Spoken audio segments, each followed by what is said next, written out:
आज अपन बात करने वाले हैं फिर आगे फ्लावर के बारे में कि पुष्पों में जनन किस प्रकार से होता है। यानी अपना जो टॉपिक था वो था पुष्पी पादपों में जनन। पुष्पी पादपों में लैंगिक जनन की अपन बात कर रहे थे, सेक्सुअल रिप्रोडक्शन की, लैंगिक जनन। तो यहाँ बेटा यहाँ सबसे पहले अपन बात करेंगे नर जननांगों की, नर जननांगों की। और नर जननांगों में अपने यहाँ पे रहेगा पुंकेसर की पूरी संरचना की अगर अपन स्टडी करते हैं तो इस तरीके की संरचना आपको देखने को मिलती है। ये मिलता है पूरा पुंकेसर। पुंकेसर में ये वाला भाग होता है, इसे क्या बोलते हैं, पुतंतु बोलते हैं। और इस वाले भाग को, ठीक है ना, ये इस वाले भाग को क्या बोलते हैं, योजी, कनेक्टिंग योजी बोलेंगे। और ऊपर वाली संरचना को क्या बोलेंगे, परागकोश, परागकोश कहते हैं।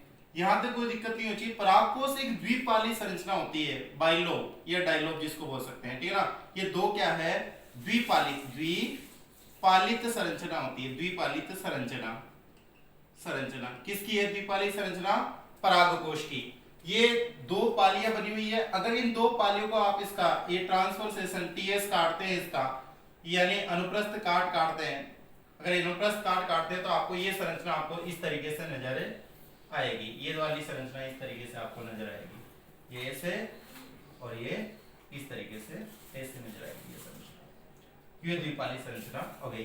यानी एक तो ये पाली है और एक ये पाली है। जैसे इस तरीके से कोई संरचना होती है तो इस तरीके से ये दो पालियां हैं, एक और ये दो पालियां हैं। प्रत्येक पाली के अंदर चार पोस्ट होते हैं, चेंबर जिनको बोल सकते हैं, जैसे एक और दो, तीन और ये चार। तो इस संरचना को क्या बोलते हैं, टेट्राड स्ट्रक्चर, यानी चतुष्कोष्ठीय। यानी परागकोश होता है, परागकोश द्विपालित और चतुष्कोष्ठीय होता है। लिख सकता हूं यहाँ पे कैसा होता है, द्विपालित। एक तो परागकोश होता है वो द्विपालित होता है, द्विपालित, और कैसा होगा, चतुष्कोष्ठीय, चतुष्कोष्ठीय। द्विपालित और चतुष्कोष्ठीय संरचना होती है किसकी, द्विपालित और चतुष्कोष्ठीय संरचना किसकी होती है, परागकोश की होती है। अब इसमें अपन देखते हैं कि इसके अंदर जो चतुष्कोष्ठीय संरचना होती है उसमें से एक कोष्ठ को अपन देख लेते हैं, बाकी आप लोगों के लिए कोई प्रॉब्लम नहीं रहेगी। इस चतुष्कोष्ठीय संरचना में या बोल सकते हैं परागकोश पर कितनी लेयर्स होती है, चार भित्तियां या चार परतें होती है, तीनों चार, एक दो तीन और चार। अपन पहले की बात करेंगे, सबसे बाहर वाली त्वचा को या सबसे बाहर वाली भित्ति को अपन किस नाम से जानते हैं, इस तरीके से होती है, एकल कोशिकीय होती है। उसे क्या बोल सकते हैं, एपिडर्मिस बोल सकते हैं, या एक्टोडर्म भी बोल सकते हैं इसको यहाँ पे, या बाह्य त्वचा के नाम से भी जान सकते हैं। ये जो परत होती है कैसी होती है, दर्ड होती है। कैसी होती है, दर्ड होती है, ठीक है ना। या एक्टोडर्म या एपिडर्मिस या बाह्य त्वचा या बाह्य त्वचा या बाह्य परत, बाह्य परत के नाम से भी इसे जान सकते हैं, या बाह्य आवरण के नाम से भी जान सकते हैं, बाह्य आवरण के नाम से भी इसको जान सकते हैं। ये कैसा होता है, ये दर्ड होती है, एक तो दर्ड, ठीक है ना, एक तो कैसी मिलेगी आपको, दर्ड तरीके की संरचना मिलेगी। बोले तो थोड़ी कठोर, कठोर का मतलब ऐसे मत समझना, मतलब जटिल प्रकृति की, दर्ड या कठोर बोले तो जटिल लिख दो तो और बेटर रहेगा, जटिल तरीके की संरचना होती है। जैसे मान लो सुबह की रोटी शाम को देखते हैं ना, उस तरीके की होती है, जटिल संरचना होती है। प्लस ये एकल कोशिकीय होती है, एकल कोशिकीय, एकल कोशिकीय संरचना होती है, एकल कोशिकीय संरचना होती है। या एकल कोशिका का दूसरा नाम आप सरल उत्तक रखो तो और बढ़िया लगेगा, सरल उत्तक, सिंपल टिश्यू। क्योंकि आपको पता होगा संरचना के आधार पर जो टिश्यू होते हैं, उत्तक होते हैं, कितने प्रकार के होते हैं बेटा, दो प्रकार के। कौन कौन से, सरल उत्तक और जटिल उत्तक। यानी ऐसे उत्तक जो एकल कोशिकीय स्तर के बने होते हैं क्या कहलाते हैं, सरल उत्तक। और ऐसे उत्तक जो एक से अधिक कोशिकीय स्तरों के बने होते हैं क्या कहलाते हैं, जटिल उत्तक। जैसे यहाँ पे मैं बना के बताता हूँ, जैसे मान लो कि ये एक प्रकार का क्या है, सरल उत्तक है, एकल कोशिकीय। और जटिल उत्तकों में इस तरीके से आ जाएगा कॉम्पैक्ट टिश्यू जिनको बोल सकते हैं। ये इस तरीके से एक से अधिक कोशिकीय स्तर वाले क्या हो जाएंगे, जटिल उत्तकों का काम करेंगे। फिर इसके नीचे जस्ट अपन देखते हैं, तो जस्ट इसके नीचे वाली जो परत होती है, जिसको एंडोथीसियम जिसको बोल सकते हैं, या अंतःत्वचा जिसको बोल सकते हैं, या अंतःस्तर जिसको बोल सकते हैं, वो ये वाली परत है, इसको बोल सकते हैं आंतरिक या अंतःस्तर, अंतः परत, ठीक है ना। या तो परत बोल दो, या स्तर बोल दो, या आवरण बोल दो, एक ही बात है यहाँ पे, ठीक है। तो ये यहाँ पे अंत स्तर परत या आवरण या एंडोथीसियम जो है, इसमें अब देखते हैं कि ये भी ये इसकी जो कोशिकाएं होती है वो कैसी होती है, कोमल होती है, थोड़ी कैसी होती है, सॉफ्ट होती है।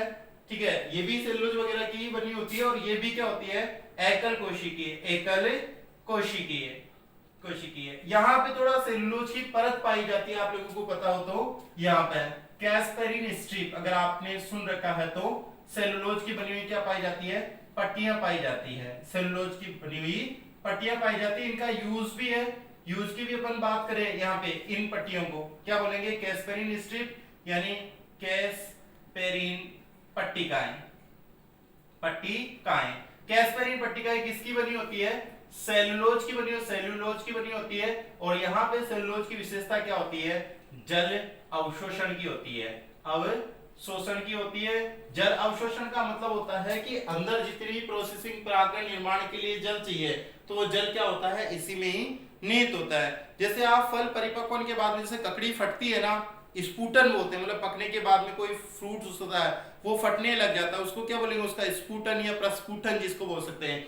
यहाँ पे भी ऐसा ही देखने को लगा, ये परागकोश होगा, यानी जब परागकणों का निर्माण हो जाता है, पहले परागकण निर्माण, ये पूरा जल वगैरह जो अवशोषित जल है, जो स्टोरेज जल है, या जल संग्रहण, जल अवशोषण, या यूं कह सकते हैं संग्रहण करने का काम, ठीक है ना, संग्रहण करने का काम कौन करती है, कैस्पेरिन स्ट्रिप यानी कैस्पेरिन पट्टिकाएं करती है, जो किसकी बनी होती है, सेलुलोज की, जल अवशोषण और संग्रहण करने का काम करती है। पूरा जल तो परागकणों के निर्माण में क्या आ जाएगा, काम में आ जाएगा। एट लास्ट क्या होगा, उसमें खिंचाव होगा, मतलब एक तरीका खिंचाव होगा। तो इन परतों में खिंचाव होने से ये पूरा का पूरा परागकोश क्या हो जाएगा, फट जाएगा। तो अपन यू भी कह सकते हैं, पहले भाई अंदर से एक तो टेंशन, मतलब अब अंदर से तनाव ज्यादा हो गया, क्योंकि परागकण जब बनेंगे तो भाई स्थान संरचना क्या हो जाएगी, बढ़ने की कोशिश करेगी, यानी फूलने की कोशिश करेगी, क्योंकि अंदर बहुत सारी संरचनाएं निर्मित होती है कोशिका विभाजन का। तो एक तो अंदर का प्रेशर रहेगा, तनाव रहेगा, और ऊपर से यहाँ पे ये फटने के लिए उतारू हो रखे, क्योंकि इनमें जल का क्या चलेगा, अभाव चलेगा, जिसके कारण क्या होगा, परागकोश फट जाएगा। इस घटना को परागकोश का प्रस्फुटन या स्फुटन के नाम से भी जानते हैं। तो ये कैस्पेरिन पट्टिका होगी। और इसके बाद में अब देखो, चौंकाने वाली बात आपको यहाँ आएगी नजर, थोड़ा सा सुनने में अटपटा भी लगेगा कि ये जो कोशिकाएं जो मैं बना रहा हूं, या ये जो मैं परत बना रहा हूं, ये परत है, ये मध्य स्तर है। इसका कौन सा स्तर है, मध्य स्तर है। और ये एकल कोशिकीय नहीं है, ये बहुकोशिकीय स्तर है, मध्य स्तर। मध्य स्तर हमेशा अंत और बाह्य के बीच में होता है। आज तक अपन बायोलॉजी में जैसे एक्टोडर्म, मेसोडर्म और एंडोडर्म की बात करते हैं, ठीक है ना, मतलब कभी भी देख लो, मध्य जो स्तर होता है वो अंत और बाह्य के बीच में होता है। लेकिन यहाँ चौंकाने वाली बात है कि अंत और बाह्य, बाह्य 2 नंबर वाली, 1 नंबर वाली कौन सी है, बाह्य स्तर एक्टोडर्म, दूसरा वाला एंडोथीसियम है, और तीसरी है वो है मिडिल लेयर यानी मध्य परत, ठीक है ना, मध्य परत। मध्य जो परत या स्तर बोल सकते हैं इसको, स्तर या जो आवरण है, कितने नंबर पे है ये, 3 नंबर पे है। तो ये थोड़ा सा एक अटपटा चौंकाने वाला टर्म्स है यहाँ पे। प्लस ये एक प्रकार की एकल कोशिकीय नहीं है, कैसी है ये, बहुकोशिकीय है, बहुकोशिकीय स्तर है, बहुकोशिकीय स्तर है। यहां तक की बात समझ में आती है, लेकिन इसके अंदर वाला सबसे इंपॉर्टेंट लेयर है जिससे क्वेश्चन पूछे भी जाते हैं, चाहे कंपटीशन हो चाहे बोर्ड क्लास, सबसे ज्यादा क्वेश्चन उसी से ही पूछे हुए हैं, जिसको इंग्लिश में क्या बोलते हैं और हिंदी में क्या बोलते हैं, ये दोनों ही आप लोगों को पता होना चाहिए। क्या बोलते हैं इंग्लिश में, इंग्लिश में बोलते हैं इसे, ये इस तरीके से संरचनाएं चारों, ये पूरी की पूरी मतलब राउंडिंग लेयर में रहती है, और ये चौथे स्तर को हिंदी में बोलते हैं पोषवाह, पोषवाह। और इंग्लिश शब्द पोषवाह या यूं कह सकते हैं पोषवाह। एक तो था पोषवाह या फिर पोषक स्तर, या पोषक स्तर बोल दो तो और बेटर रहेगा यहाँ पे, पोषक स्तर, क्योंकि पोषवाह से आप कंफ्यूज भी होगा कि पोषक तत्वों का वहन करने वाला, जैसे फ्लोएम के लिए शब्द यूज होता है पोषवाह, पोषवाहक, ठीक है ना। तो इसीलिए यहाँ पे मैंने इसको लिखा पोषक स्तर या पोषण स्तर, या इसका दूसरा नाम अपन यहाँ पे दें तो क्या लिख सकते हैं, इंग्लिश वाला ध्यान रखना टेपिटम, क्योंकि सबसे ज्यादा बार पूछा हुआ है टेपिटम। टेपिटम क्या कार्य, या टेपिटम का कार्य क्या होता है, कितने नंबर का स्तर है ये, चौथे नंबर का क्या स्तर है, सबसे अंदर वाला है भाई। हिसाब के अकॉर्डिंग तो ये होना चाहिए ना अंत स्तर, लेकिन अंत स्तर बाह्य स्तर एक्टोडर्म, एंडोथीसियम, मिडिल लेयर और चौथा कौन सा है, tapetum. By ectoderm, endothecium, middle layer और ये क्या है, टेपिटम। तो टेपिटम आप लोगों के लिए पता होना चाहिए। टेपिटम के लिए एक वाक्य और भी यूज होता है, अपनी ही कुलाड़ी और अपनी ही पैर। वो भी अपन देखेंगे कि इसे क्यों मैं बोलता हूं अपनी ही कुलाड़ी अपनी ही पैर। देखना होता क्या है कि टेपिटम जो होता है इसे पोषक स्तर इसलिए बोलते हैं कि ये क्या क्या करता है, पोषण प्रदान करता है किसको, पराग कणों को, परागीय कणों को, या यूं बोल सकते हैं पराग कणों को, या पराग कण निर्माण में पोषण प्रदान करता है। राइट लैंग्वेज तो ये जाती है पराग कणों के निर्माण में, ठीक है ना। पोषण कब करता है, जब निर्माण में, या यूं कह सकते हैं जन्म कोशिकाओं, जैसे अपन कहते हैं बच्चे को पोषण प्रदान करता है, तो मतलब बच्चे के निर्माण में पोषण प्रदान करता है। जैसे माँ के पेट में कोई मान लो गर्भस्थ शिशु है या शिशु का जो निर्माण हो रहा है उस समय अगर वो न्यूट्रिशन लेती है तो शिशु को जैसे पोषण जा रहा है, तो यहाँ पे भी ये क्या जा रहा है कि पोषण जा रहा है किसको, परागकण निर्माण में, ठीक है। तो यहाँ पे कौन स्तर काम में आ रहा है, और परागकणों को पोषण का भी काम करेगा और परागकण पूरे बना करके छोड़ेगा कौन, टेपिटम। बिना टेपिटम के परागकणों की कल्पना, परागकण तो बन तो जाएंगे लेकिन विकसित परागकण या यूं कह सकते हैं कि विल डेवलप जो पोलन ग्रेन्स होते हैं उनका क्या चलेगा कि कमी चलने लग जाएगी, अभाव चलने लग जाएगा। तो आप लोग देखें यहाँ पे टेपिटम की अगर बात करें तो अपन यहाँ पे अंदर ही अंदर वाला जो स्तर है या उत्तक है, इस उत्तक को क्या बोलते हैं, इसको बोलते हैं लघु, ठीक है ना, बीजाणु जन उत्तक, लघु बीजाणु जन उत्तक, ठीक है ना। लघु का मतलब क्या होता है, छोटा, ठीक है ना। माइक्रोस्पोरेंजियल टिश्यू, लघु बीजाणुजन स्पोरेंजियल टिश्यू, माइक्रोस्पोरेंजियल टिश्यू या लघु बीजाणुजन उत्तक, यानी क्या करेगा, लघु बीजाणु का निर्माण करेगा। लघु बीजाणु, एक तो शब्द होता है गुरु बीजाणु, एक होता है लघु बीजाणु। तो गुरु बीजाणु किसके लिए शब्द होता है, माधव के लिए और मादा युग्मक बनाने के लिए, और यहाँ पे लघु बीजाणु शब्द किसके लिए होता है, नर के लिए। आप लोग हमेशा याद रखना कि हमेशा छोटा सा, क्यूट सा, स्मार्ट सा कौन सा होगा, नर गैमेट्स या मेल की बात होगी, और जहां पे मोटा सा, आलसी, अगतिशील होगा वो वहां पे फीमेल गैमेट्स की बात होगी। तो ये कॉन्सेप्ट भी आप लोगों को ध्यान में रखना।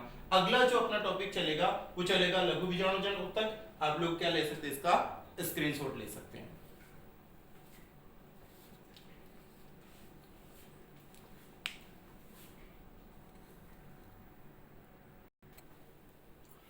तो आपने स्क्रीनशॉट ले लिया। अब अपन देखते हैं जो लघु बीजाणुजन उत्तक और टॉपिक भी आता है, लघु बीजाणुजन उत्तक को समझाओ, लघु बीजाणुजन जनन की प्रक्रिया को समझाओ। तो आप लोग डायरेक्ट ही थीम में याद रखें, लघु बीजाणु जनन।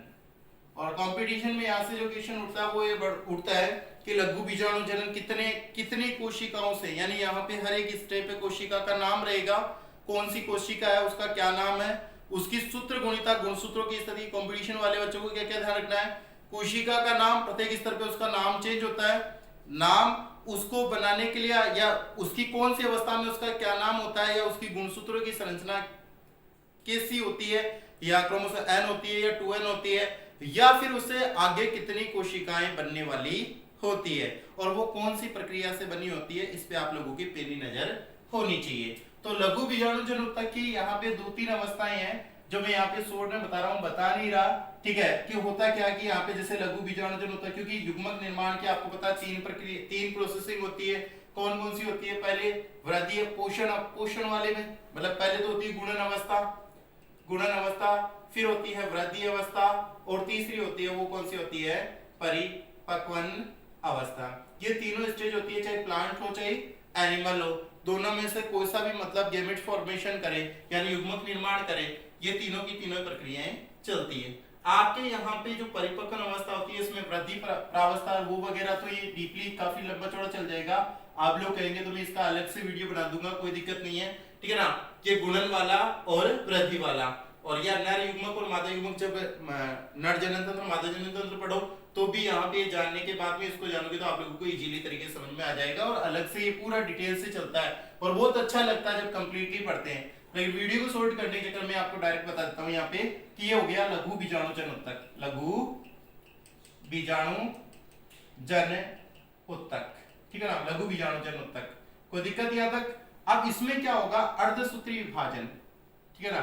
वैसे ये परावस्था चल गई है, गुणन अवस्था, गुणन अवस्था में क्या होगा, बहुत सारी क्या करेगा, समसूत्री विभाजन करता है। गुणन परावस्था में क्या करता है, समसूत्री विभाजन करता है। और वर्धी परावस्था में क्या होता है, पोषण ग्रहण करके कोशिकाओं का आकार बढ़ता है। और परिपक्व अवस्था में क्या होता है, परिपक्व अवस्था में अर्धसूत्री विभाजन होता है, प्लस क्या होता है, कायांतरण हो सकता है, ठीक है। तो अर्धसूत्री विभाजन को अपन यहाँ देखने वाले, यानी परिपक्व अवस्था से मैं उठा के बात कर रहा हूँ। यानी लघु बीजाणु जन उत्तक में से बहुत सारी ऐसी कोशिकाएं होती है जो 2n होती है और उनका नाम होता है लघु बीजाणु, ठीक है ना, लघु बीजाणु जन कोशिका। क्या होता है, लघु बीजाणु जन कोशिका। और प्रत्येक कोशिका में, मैं प्रत्येक की बात कर रहा हूं, यहाँ पे देखना मादा वाले में प्रत्येक में हो या ना हो, लेकिन यहाँ पे प्रत्येक में होना जरूरी होता है लगभग, जनरली प्लांट्स की बात की जाए तो प्रत्येक लघु बीजाणु जन कोशिका में क्या होता है, सामान्यतः अर्धसूत्री विभाजन, अर्धसूत्री विभाजन होगा। और अर्धसूत्री विभाजन से आपको पता होगा कि 4 कोशिकाओं का निर्माण होता है, यहाँ पे 4 कोशिकाओं का, एक और चारों जो कोशिकाएं बनेगी वो भी एक विशेष संरचना में बनती है। जैसे इस तरीके से बन सकती है, अलग अलग संरचना बनती है अलग अलग पार्टों में, जैसे 1 2 3 और चौथी इनके क्या रहेगी, पीछे रहेगी। एक सामान्य प्रारूपिक पुष्प जिसका अपन अध्ययन करने वाले, उसमें इसी तरीके की संरचना बनती है। ये 4 लघु बीजाणुओं को क्या होता है, निर्माण। ये तो है लघु बीजाणु जन कोशिका, और इनका नाम हो जाएगा लघु बीजाणु, ठीक है ना, लघु बीजाणु। या तो लघु बीजाणु कोशिका या लघु, मतलब जन वाला हट जाएगा, जन का मतलब होता है निर्माण करने वाला। ये 2n है और ये अर्धसूत्री विभाजन से ये क्या क्या हो जाएगी, ये n, ये n हो गई, ये n हो गई, ये n हो गई, ये n हो गई। ये अलग अलग आकार के भी हो सकते हैं लघु बीजाणु। कौन कौन से आकार है, जैसे मान लो टी आकार के होने, ठीक है ना, टी आकार के होने तो ये जैसे मान लो ये 1, ये 2 हो गया, 3 और ये 4 हो गए, तो ये कैसे हो गए, टी आकार के हो गए। मैं बता रहा हूं ये चतुष्कीय है, ठीक है ना, ये चतुष्कीय संरचना है। यानी एक इधर है, एक इधर है, एक उसके ऊपर है, एक कहां रखा हुआ है, पीछे रखा हुआ है, या यूं जैसे ट्रायंगल शेप में एक यहां रख दिया, यहां रख दिया, यहां रख दिया और एक उनके ऊपर रख दिया। तो ये जो संरचना है, एक इधर, एक इधर, एक उसके ऊपर, एक पीछे, जो डैश डैश करके बनाए ना, ये 4 है। ये जो चारों लघु बीजाणु जब बन जाते हैं अर्धसूत्री विभाजन से, ठीक है ना, ये लघु बीजाणु, इनका नाम लघु बीजाणु ही है, ठीक है। अब इसमें क्या होता है कि इसमें थोड़ा सा परिवर्तन शुरू होता है, किसकी वजह से, टेपिडम से। मैंने कहा ना, अपनी कुल्हाड़ी अपने ही पैर। अब पैर कैसे है, यानी खुद का निर्माण और खुद का विनाश दोनों ही कौन करता है, टेपिडम। अब टेपिडम का रोल देखना, सबसे पहले टेपिडम से यहां से क्या आता है, केलेज प्रोटीन आती है। कौन सी प्रोटीन, केलेज प्रोटीन आती है। ये केलेज प्रोटीन क्या करती है, ठीक है ना, केलेज प्रोटीन क्या करती है, इन लघु बीजाणुओं को, ठीक है ना, लघु जो बीजाणु है, इन लघु बीजाणुओं को चिपकाने का काम कर रही है, चिपकाने का काम कर रही है। चिपकाने का काम मतलब बोले तो क्या हो गया, इन लघु बीजाणुओं को चिपकाने का काम कर रही है, या यूं कह सकते हैं आपस में जोड़ने का काम। कौन सी प्रोटीन करती है, केलोज प्रोटीन करती है, केलेज प्रोटीन होती है, वो करती है। हो गया फर्स्ट काम, ठीक है। तो नेक्स्ट अपन बात करेंगे कि अगला काम क्या होगा, ये लो दूसरे नंबर पे यहां पे कौन आएगा, दूसरे नंबर पे स्पोरोपोलेनिन, स्पोरोपोलेनिन आएगा।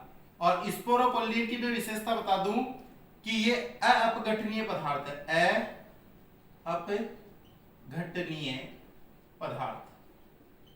सबसे ज्यादा जो क्वेश्चन पूछा हुआ है वो स्पोरोपोलेनिन से पूछा हुआ है, ठीक है ना, स्पोरोपोलेनिन से पूछा हुआ है। यानी इसको नष्ट करने वाला माइका लाल एंजाइम पैदाई नहीं हुआ। अपघटनीय, नॉन डिग्रेडेबल, इंग्लिश बोले नॉन डिग्रेडेबल, यानी जिसका अपघटन नहीं किया जा सकता। डायरेक्ट भी पूछा जा सकता है कि परागकणों पर जीवाश्म के रूप में कौन सा पदार्थ, या खोल के रूप में जो खोल बच जाता है, पूरा परागकण नष्ट हो जाए लेकिन ये वाली संरचना नष्ट नहीं होती, और जीवाश्मों के रूप में भी अपन को मिलती है। अपघटनीय, इसका मतलब ये किस रूप में मिलेगा, जीवाश्म के रूप में, ठीक है ना, जीवाश्म के रूप में अपन को, फॉसिल जिनको बोल सकते हैं, बायोफॉसिल या फॉसिल, जीवाश्म जिसको बोलते हैं जीवाश्म। जीवाश्म क्या होते हैं, जीवों के वो अवशेष जो लंबे समय तक मान लो पृथ्वी में या मतलब जीव तो नष्ट हो गया, लंबे समय से जीव तो नष्ट हो गया, लेकिन उसकी कोई शारीरिक ढांचा या संरचना अगर बढ़ जाती है सजीव की, तो उसको तो क्या बोलते हैं, जीवाश्म बोलते हैं, जिसे अपन खोद करके प्राप्त करें या अवशेषी रूप से उसको प्राप्त करें। यानी जीवों के जो शेष भाग जो लंबे समय बाद में प्राप्त होते हैं वो तो अपने लिए क्या कहलाएंगे, यहाँ पे सिंपल भाषा में जीवाश्म कहलाएंगे। और जो अवशेष होते हैं वो निर्जीव चीजों के होते हैं, जैसे मान लो मकान है, कुल्हाड़ी, कोई मतलब ये पंखा है, कोई भी दब गया या दीवारें ये मिल रही है, तो ये क्या कहलाएंगे, अवशेष कहलाएंगे। तो जीवाश्म और अवशेष में भी थोड़ा सा फर्क महसूस कर लें। तो अपघटनीय पदार्थ यानी जीवाश्म के रूप से मिलने वाला यही स्तर होता है। अब ये तो जो अंदर से बना है वो तो पेक्टिन और पेक्टोसेलुलोज वगैरह से बना हुआ है या अंदर वाला, लेकिन ये बाहर वाला ये जो मैं स्तर बना रहा हूं, ये वाला ये स्तर किसका बना हुआ है, किसका बना हुआ है, ये जो बना रहा हूं। पहले तो पेक्टिन की ये केलेज प्रोटीन ने चारों को क्या कर दिया, बांध दिया। अब धीरे धीरे क्या हो रहा है, इसके ऊपर क्या आ रही है, ये जो स्तर आ रहा है, ये किसका आ रहा है, ये आ रहा है स्पोरोपोलिन का। और कहीं कहीं स्पोरोपोलिन का क्या चलने लग जाता है, अभाव। जैसे मान लो यहाँ पे नहीं है इसके स्पोरोपोलिन, जैसे मान लो इसके यहाँ पे स्पोरोपोलिन नहीं है, कहीं कहीं पे स्पोरोपोलिन का क्या चलने लग जाता है, अभाव चलने लग जाता है। और बात करेंगे, ये लाइन ध्यान रखना, जहां जहां स्पोरोपोलिन का अभाव होता है वहां क्या चलते हैं, जनन छिद्रों का निर्माण होता है। जहां मान लो दीवार नहीं होती वहां क्या होता है, द्वार। भाई दीवार चल रही है और या दीवार नहीं बना, थोड़ी जगह छोड़कर फिर दीवार चलाते हो, वो क्या बच गया बीच में, गेट बच गया ना, मतलब द्वार बच गया। जहां दीवार नहीं है वहां क्या है, द्वार है। तो ऐसी बात का अपन यूज करने वाले हैं। तो एक नंबर पे तो क्या आ गई, केलोज प्रोटीन, दो नंबर पे क्या आ गया, स्पोरोपोलिन। और कहां से आ रही है, ये सब टेपिटम से आ रहे हैं, टेपिटम के ही स्त्राव है, टेपिटम के स्त्राव, यानी टेपिटम द्वारा ही ये यहाँ पे क्या हो रहे हैं, प्राप्त हो रहे हैं। 3 नंबर पे यहाँ पे कौन आएगा, पोलन सेक्स या पोलन किट, ठीक है ना, पोलन सेक्स या पोलन किट, ठीक है ना, पोलन सेक्स या पोलन किट होगा।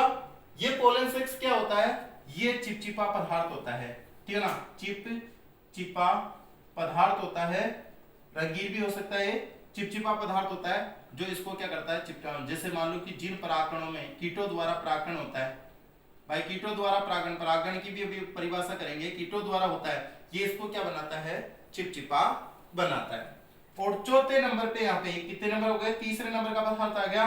और चौथे नंबर पे अब अपनी कुल्हाड़ी अपनी पैर, जो केलेज प्रोटीन होते हैं उसको क्या, मतलब केलोज जो प्रोटीन होती है, केलोज जो प्रोटीन होती है उसके लिए केलेजेस, ठीक है ना, केलेजेस जो एंजाइम होता है, एंजाइम इसका स्त्राव होता है, ये क्या कर देता है, ये चौथा पदार्थ है, ये क्या कर देता है, लघु बीजाणुओं को अलग, या यूं कह सकते हैं पराग कणों को अलग करने का काम करता है, अलग करने का काम करता है। तो आप लोगों ने जब तक ये यहां पे थे, ये जुड़े हुए थे, ये क्या कहला रहे थे, लघु बीजाणु। पहले लघु बीजाणु से परागकणों का निर्माण, अगर आपसे पूछा जाए ना कि लघु बीजाणु से, देखो 2-3 तरीके के क्वेश्चन बनते हैं, आंसर एक ही जाता है, लघु बीजाणु से परागकण निर्माण की क्रिया समझाओ, या क्वेश्चन आ जाए टेपिटम का कार्य कैसे होता है वो समझाओ, या परागकणों के निर्माण में टेपिटम की भूमिका बताओ।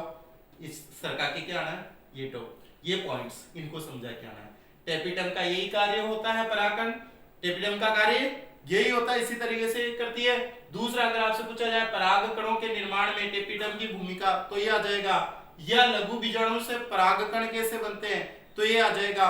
और पीछे का तो आपको ज्यादा लंबा चौड़ा नहीं है, यहाँ की आगे की चीजें अलग करनी है। अब ये चारों के चारों क्या हो जाएंगे, अलग हो जाएंगे। मैं एक को यहाँ पे इंडिकेशन करके एक बना देता हूँ।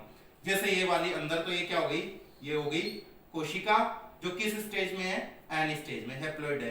क्यों हैप्लॉइड, क्योंकि ये अर्धसूत्री विभाजन से बनी है। इसके ऊपर ये जो दृढ़ आवरण है किसका है, ये दृढ़ आवरण किसका है, स्पोरोपोलिन का। जहां स्पोरोपोलिन का अभाव चल रहा है, जैसे मान लो यहाँ स्पोरोपोलिन का अभाव बनाया, यहाँ पे क्या बन गया, छिद्र। इस छिद्र को क्या बोल सकते हैं, ये परागकण का छिद्र, तो इसे क्या बोल सकते हैं, पराग छिद्र बोल सकते हैं, पराग पोर बोल सकते हैं, पोर का मतलब छिद्र संपोरी में हमने आपने पढ़ा होगा, पराग पोर बोल सकते हैं, या यहाँ पे जनन छिद्र के नाम से भी इसको अपन बोल सकते हैं, ठीक है ना। या यहाँ पे इनकी संख्या जो होती है वो जनरली 1 से 3 होती है, और 2 है वो क्या है, मोर करेक्ट आंसर जाएगा इसका। जनरली 2 देखने को मिलती है, 1 से 3 मिल सकती है। और जैसे अलग अलग ऑप्शन में हो कि एक परागकण में पराग छिद्रों की संख्या या जनन छिद्रों की संख्या या परागपोरों की संख्या होगी 1 2 3, तो आप किसको टिक करो, या उपरोक्त में से कोई नहीं, उपरोक्त सभी है तो सभी है, राइट आंसर जाएगा। अब इनमें से एक टिक करना, जैसे पराग छिद्रों की संख्या या पराग पोर की संख्या या जनन छिद्रों की संख्या होती है परागकण में, तो आपसे पूछा जैसे 1 2 3 और उपरोक्त सभी, तो आंसर क्या जाएगा, उपरोक्त सभी। और दूसरा क्वेश्चन आ गया 1 2 3 और उपरोक्त में से कोई नहीं, तो कोई नहीं तो वो नहीं सकता, तीनों में से एक छाड़ना, तो फिर आप 2 वाले को छाड़ोगे, ठीक है ना, 2 यहाँ पे मोर करेक्ट आंसर जाएगा। इसके ऊपर जैसे पोलन सेक्स या पोलन किट है, तो ये लगा दिया अपन ने पोलन सेक्स या पोलन किट लगा दिया, ये चिपचिपा पदार्थ लगा दिया। ये संरचना होती है किसकी, परागकण की। परागकण की संरचना अगर अपन ने बना दी, कितने परागकण बनते हैं, 1 2 3 और 4, ठीक है ना। एक लघु बीजाणु जन कोशिका या जनन कोशिका, ठीक है ना, या जनन कोशिका से अर्धसूत्री विभाजन होने से कितने मतलब बनते हैं लघु बीजाणु, 4 लघु बीजाणु का निर्माण होता है। और ये चतुष्क में या लघु बीजाणु, चतुष्क भी बोल सकते हैं इसको, चतुष्क, ठीक है ना, लघु बीजाणु माइक्रोस्पोरेंजियल टेट्राड भी इसको लघु बीजाणु चतुष्क भी बोल सकते हैं। ये चारों जो कोशिकाएं होती है। अब इसको अपन देखें यहाँ पे, तो इसका होता है बाह्य जो होती है, इसको तो क्या बोलते हैं, एक्साइन, क्या बोलते हैं, एक्साइन बोल सकते हैं या एक्साइन बोल सकते हैं, एक्साइन या एक्साइन बोल सकते हैं। और ये याद नहीं होता तो इसे क्या बोलते हैं, बाह्य चोल, बाह्य चोल बोल दिया, बाह्य चोल। बाह्य आवरण को क्या बोलते हैं, परागकण के बाह्य आवरण को क्या बोलते हैं, बाह्य चोल। किसका बना होता है, स्पोरो पोलेनिन का बना होता है, पोलेनिन का बना होता है। और इंपॉर्टेंट क्वेश्चन है स्पोरो पोलेनिन, कारण क्या है, ये जीवाश्म के रूप में मिल जाएगा, यानी अपघटनीय पदार्थ है, नॉन डिग्रेडेबल मटेरियल है। माइकाला निंजा अभी तक धरती पे पैदा ही नहीं हुआ, और पैदा हो भी गया तो अपन को पता नहीं है, अभी तक खोज नहीं हुई है। इसको क्या बोलेंगे, इंटाइन, एक्साइन हो गया, इसको बोलेंगे इंटाइन, ठीक है ना, या क्या बोल देंगे, अंतःचोल बोल देंगे। अंतःचोल किसका बना होता है, जिसकी कोशिका की जो झिल्ली होती है, ये जो बने होते हैं, ठीक है ना, पेक्टोसेलुलोज का, यानी पेक्टिन और सेलुलोज का, यानी पेक्टोसेलुलोज, पेक्टोसेलुलोज का होता है। सेलुलोज जो कोशिका भित्ति किसकी बनी होती है, पेक्टिन की, सेलुलोज की, सेलुलोज से बनी होती है ना, तो मैं शॉर्ट में पेक्टोसेलुलोज भी लिखा सकता है और पेक्टिन और सेलुलोज भी लिखा हुआ आ सकता है। ये तो हो गया बाह्य, और ये कौन सा हो गया, 2 नंबर अंत, इंटाइन हो गया। तो ये एक परागकण की क्या होती है, संरचना होती है। परागकण जनरली इस संरचना के बाद में के जो स्टेप होते हैं वो भी लेता है, ठीक है। तो ये परागकण की जो संरचना है, संरचना ये देखने को जनरली सामान्यतः मिल सकती है। इसके आगे का जो स्टेप रहेगा वो भी मैं बनाता हूं। अब क्या होगा, इसमें समसूत्री विभाजन चलेगा 2 बार, युग्मक नहीं, समसूत्री विभाजन चलेगा कितनी बार, 2 बार। मैं बता दूं आपको, ये जो परागकण होता है इसको ही बोलते हैं, इसका जो परागकण का दूसरा नाम है वो है नर युग्मकोद्भिद। ये नर युग्मक नहीं है, कोबड़े में स्कैन कर लेना गजवा, यहाँ ये क्या नहीं है, नर युग्मक नहीं है, नर युग्मकोद्भिद है, युग्मकोद्भिद है। आपकी स्टेटस प्रतियोगिता में भी बहुत सारे बच्चों ने इसका जो नर युग्मक का नाम पूछा था, तो नर युग्मक का नाम अलग अलग परागकण ही बताया था, अधिकांश बच्चों ने, ठीक है ना, क्या बताया था, नर, पादपों में नर युग्मक का नाम जब भी पूछा जाता है क्या बताते हैं, परागकण बताते हैं। सबसे बड़ा कंफ्यूज है, ये नर युग्मकोद्भिद है, यानी मेल गेमिटोफाइट है, मेल गेमिटोफाइट, नर युग्मकोद्भिद है। नर युग्मकोद्भिद का मतलब, नर का मतलब नर, युग्मक प्लस उद्भिद, उद्भिद का मतलब क्या होता है, उसका निर्माण करने वाला, यानी मेल गेमिटोफाइट है, नर युग्मकोद्भिद है। यहाँ पे नर युग्मक नहीं है, कौन नहीं है यहाँ पे नर युग्मक, कौन नहीं है नर युग्मक, परागकण है, पोलन ग्रेन, इंग्लिश में परागकण को क्या बोलते हैं, पोलन ग्रेन बोलते हैं, और नर युग्मकोद्भिद को क्या बोलते हैं, मेल गेमिटोफाइट बोलते हैं। तो ये होता है। अब इसमें समसूत्री विभाजन चलेगा, तो पहला समसूत्री विभाजन होगा, तो इसमें अगर अगुणित कोशिका है तो अगुणित कोशिका में, बाहर की संरचना नहीं बना रहा हूं मैं, केवल अंदर की संरचना बना रहा हूं, अगुणित कोशिका में या बना ही देता हूं, तो ये इस तरीके से ये बन जाती है। यानी एक तो क्या हो जाती है, छोटी कोशिका बनती है, ठीक है ना, एक तो क्या बनती है, छोटी कोशिका, एक बनती है बड़ी कोशिका, ठीक है ना, एक तो बनेगी छोटी कोशिका और एक क्या बनेगी, बड़ी कोशिका। छोटी कोशिका का ये केंद्रक N हो जाएगा, और ये बड़ी कोशिका का केंद्रक भी क्या हो जाएगा, ये N हो जाएगा, और इसके ऊपर भी कैसा रहेगा, ये वाला, ठीक है ना, ये क्या है, ये तो अंतःचोल हो गया इसका, और ये क्या होगा बाह्यचोल। ये स्पोरोपोलिन वगैरह जो पहले ही बना चुका हूं मैं स्पोरोपोलिन का, इसके यहाँ पे क्या कर दूंगा मैं छिद्र कर दूंगा, और ये बाहर क्या लगा दिया हमने पोलन सेक्स लगा दिया। ये रियल परागकण की संरचना है। परागकण की संरचना अधिकांश पादपों में ऐसी होती है। परागकण की जो मुख्य जो संरचना है, मेन संरचना, वो यही होती है। पूछा भी जाता है तो क्वेश्चन का आंसर यहां से देना पड़ता है। इसमें छोटी एक तो कोशिका जी है, छोटी कोशिका, ठीक है ना, छोटी कोशिका, और एक क्या होती है बड़ी कोशिका। यहां से यहां इसी तरीके से क्वेश्चन आते हैं। बड़ी कोशिका परागकण में उपस्थित छोटी कोशिका, परागकण में उपस्थित बड़ी कोशिका। जो छोटी कोशिका होती है इसका नाम होता है जर्म सेल या जनन कोशिका, ठीक है ना, जर्म सेल बोल सकते हैं इसको, या यहाँ पे जनन कोशिका, जनन कोशिका बोल सकते हैं। जर्म सेल या जनन कोशिका के नाम से इसको बोलते हैं छोटी कोशिका को। और इसका केंद्रक पूछा गया है, केंद्रक कैसा होता है इसका, बेलनाकार होता है, बेलनाकार होता है। किसका होता है, छोटी कोशिका का केंद्र कैसा मिलेगा, बेलनाकार मिलेगा। जो बड़ी कोशिका रहती है इस बड़ी कोशिका को क्या बोलते हैं, कायिक कोशिका, कायिक कोशिका बोलेंगे। और कायिक कोशिका का दूसरा नाम, कायिक का मतलब क्या होता है वेजिटेटिव, तो इसको वेजिटेटिव सेल भी बोल सकते हैं इंग्लिश में। इसको जर्म सेल बोला तो इसको वेजिटेटिव सेल भी बोल सकते हैं। कायिक जनन नहीं होता, वेजिटेटिव प्रोपेगेशन, वैसे ये कायिक है तो इसके लिए वेजिटेटिव टर्म्स का यूज होगा, कायिक कोशिका यानी वेजिटेटिव सेल। तो डियर स्टूडेंट यहाँ पे अगर आपने देखा तो इसका जो केंद्रक आपको नजर आ रहा है वो कैसा है, बड़ा, यानी केंद्रक कैसा मिलेगा, केंद्रक बड़ा केंद्रक मिलेगा, केंद्रक बड़ा मिलेगा और अनियमित मिलेगा, अनियमित आकार का मिलेगा, अनियमित आकार का मिलेगा। इसका जो केंद्रक है वो बेलना आकार का और कैसा है, छोटा है, यानी छोटी कोशिका का छोटा केंद्रक और वो भी कैसा, बेलन जैसा, और उसको क्या बोलेंगे, जर्म शेल बोलेंगे। याद भी रह जाएगा, छोटी कोशिका जनन कोशिका में जन्म करने का काम किसका होता है, मादाओं का, और मादा क्या रखती है हाथ में, बेलन, तो ऐसे भी याद रहेगा ये बेलनाकार, ठीक है ना। और दूसरा ये जो बड़ी कोशिका हो जाए इसको क्या बोलेंगे, कायिक कोशिका, बड़े लोगों की बड़ी बातें, ठीक है ना, बड़ी कोशिका का बड़ा केंद्रक और बड़ा आदमी अनियमित हो सकता है, ठीक है ना, कुछ भी कर सकता है। तो अनियमित है ये बड़ी कोशिका बड़ा केंद्रक, छोटी कोशिका छोटा केंद्रक, बड़े मियाँ तो बड़े मियाँ, छोटे मियाँ सुभान अल्लाह। तो यहाँ पे आप लोगों को पता होना चाहिए छोटी कोशिका वाले क्या होती है, जर्म कोशिका क्वेश्चन आया हुआ है, बड़ी कोशिका को क्या बोलते हैं, कायिक कोशिका, नाम पता होना चाहिए बेटा, जनन कोशिका छोटी वाली, बड़ी वाली को कायिक कोशिका या बोल सकते हैं वेजिटेटिव सेल बोल सकते हैं। यहां तक आपको दिक्कत नहीं है। लगभग एक प्रारूपिक पुष्प में परागकण के दौरान, परागण की क्रिया के दौरान परागकण की स्थिति होती है, ये होती है।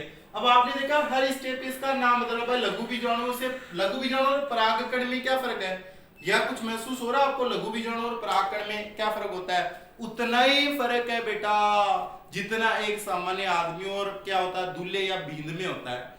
एक जर्नल मान लो क्या, गांव का छोरा दूसरा गांव का बींद, एक जर्नल जो लड़का है वो बेटा क्या है, लड़का ही है, वो लड़का है तो वो लड़का ही है। अगर मान लो उसके सूट बूट शेरवानी सापा ये सब अगर पहना दिया जाए तो वो क्या बन जाएगा बेटा, बींद बन जाएगा। बींद में और सामान्य लड़के में इतना ही फर्क रहा। हुआ क्या, उसको सजा दजा दिया, उसके ऊपर आवरण चढ़ा दिया, उसकी डेकोरम कर दिया, तो वो क्या बन गया, बींद बन गया। और ऐसे सामान्य लड़का क्या रहता है, सामान्य लड़का ही रहता है। इतना ही फर्क है यहाँ पे। देखो सामान्य तो है तो वो क्या है लघु बीजाणु, लघु बीजाणु पे ये मान लो कि डिगड़ा पूछ रहा है, बोले तो क्या, जैसे क्या बना दिया अपन, उसके ऊपर आवरण लगा दिया, उसके ऊपर मान लो शेवरा वगैरह बोले तो क्या लगा दिए, पोलन सेक्स वगैरह लगा दी, उसके ऊपर स्पोरोपोलिन का ये लगा दिया, ये वगैरह बन गया, और ये पूरा बन करके, और ये छोटा तो क्या विनायक जी हो गए, नहीं हुआ। मतलब इस तरीके से अपन ने पूरा एक डेकोरम कर दिया, तो इसका नाम लघु बीजाणु का नाम बदल करके क्या हो जाता है, परागकण हो जाता है, पोलन ग्रेन हो जाता है। इसको माइक्रोस्पोरेंजियल का जो नाम है, माइक्रोस्पोर जो होते हैं, लघु बीजाणु जो होते हैं, माइक्रोस्पोर बनते हैं, माइक्रोस्पोर होते हैं लघु बीजाणु जो होते हैं, उनसे जो परागकणों का जो निर्माण होता है, पोलन ग्रेन का जो निर्माण होता है, वो केवल एपिडर्म द्वारा इस तरीके से आवरण बनते हैं, इसका क्या हो जाता है निर्माण। ये संरचना आपको लास्ट वाली पता होनी चाहिए। ले लो भाई स्क्रीनशॉट।